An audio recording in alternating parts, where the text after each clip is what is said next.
Hello, and in this video we're going to be learning how to make a simple RPG game controller. Sorry. So you need I've just set up a very simple Unity project with a cube, and I've kept my camera in a diagonal sort of position, and I have a scripts folder. So what I'm going to do is I'm going to head over into my code editor, and in my scripts folder I'm going to create a new file, and I'll call this player.cs. And now we want this to be a mono behavior, so I'm just going to type mono behavior, and that should enter a snippet for me. And now we first want to know what a nav mesh is. So if I head back over into Unity, let all the scripts do what they need to.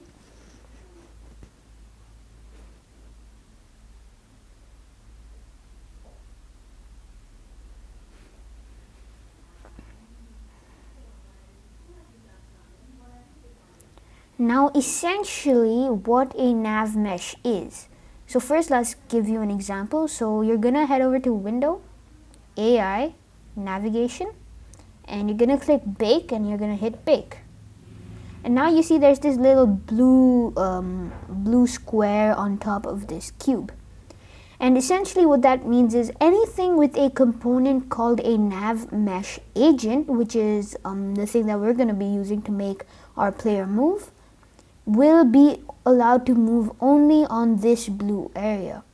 And actually, to make an object have a nav mesh, you want to click on that. So I have my ground cube here.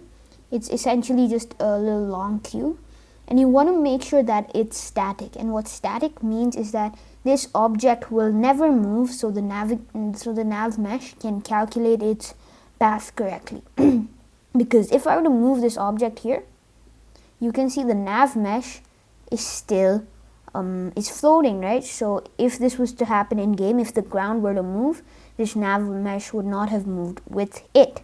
So that is why you must make any object that you want to have a nav mesh, you want the nav mesh agent to walk on, be static. So that's what a nav mesh is. Now let's actually make the script. So the first thing we want access to is we want access to the camera, because we want to make sure we know where our player is clicking, and the only way we can do that is with raycasts. And essentially what raycasts are is that the main camera, when we finish coding it, every time you click, the game engine will shoot an invisible ray from the camera onto the place where we clicked, and then our nav mesh agent will calculate a path to that hit position. And a raycast is essentially just an invisible line shot from the main camera onto a certain point. Alright, so let's start coding.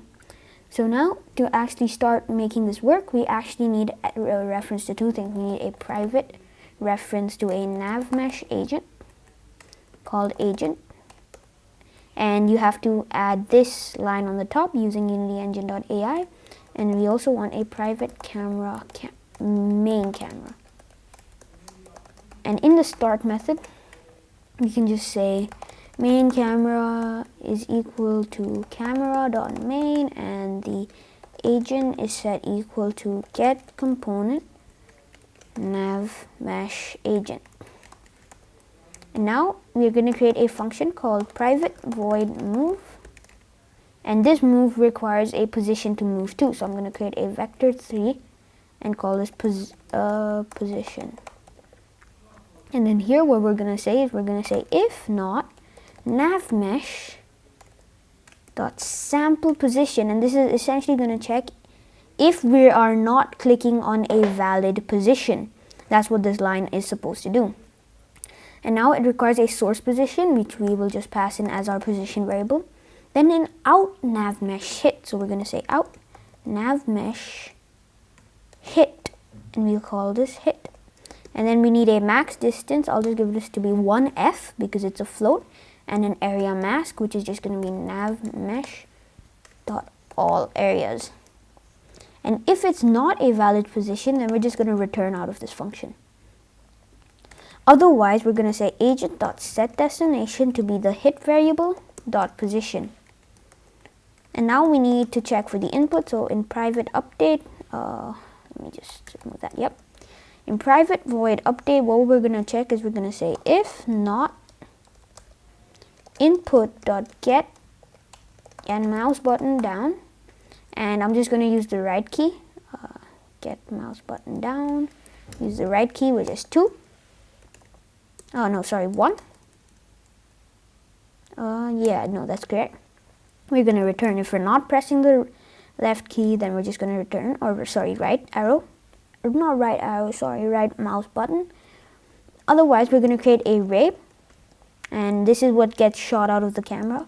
So we're going to say main camera dot screen point array, and this requires a vector 3 position, and we're just going to do our mouse position. So we'll do input dot mouse position, and now we actually want to move. So we're just going to do physics dot raycast, and here we're going to pass in the array, and we're going to put out I do believe it's raycast hit, and we'll call this hit as we did, and the max distance can really just be infinity. So to do that, we're going to say mathf dot infinity, and then that is it for this line. Or we need a layer mask, so you can really give whatever layer mask you would like. I'm just going to give a navmesh dot all areas, I believe that would work. Yep, so all areas.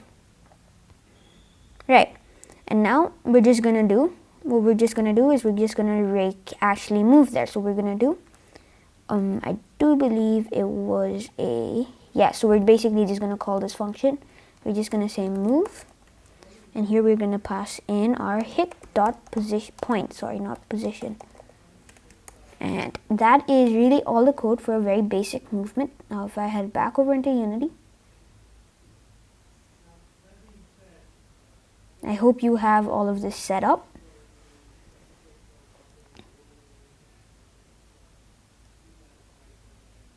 And maybe in the next video we'll go into more detail on what agent radius and agent height is.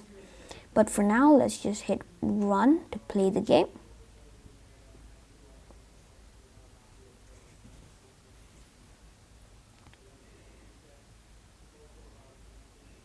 And we actually need to create a player. So what I'm going to do is I'm going to create a 3G capsule, and I'm just going to position it somewhere near here, push it up, and now you actually need a navmesh agent on it. So I'm going to create a navmesh agent and drag in the player script here. And player script, if you can go on there, that would be nice. Apparently not, so I'll just manually add it. So player, there we go. Now if I were to hit play,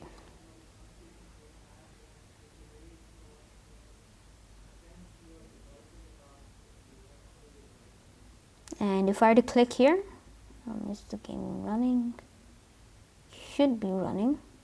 Yep, so you have to, if you're on trackpad, you have to double click. You could change that by changing this 1 to 0, but I'm really fine with that.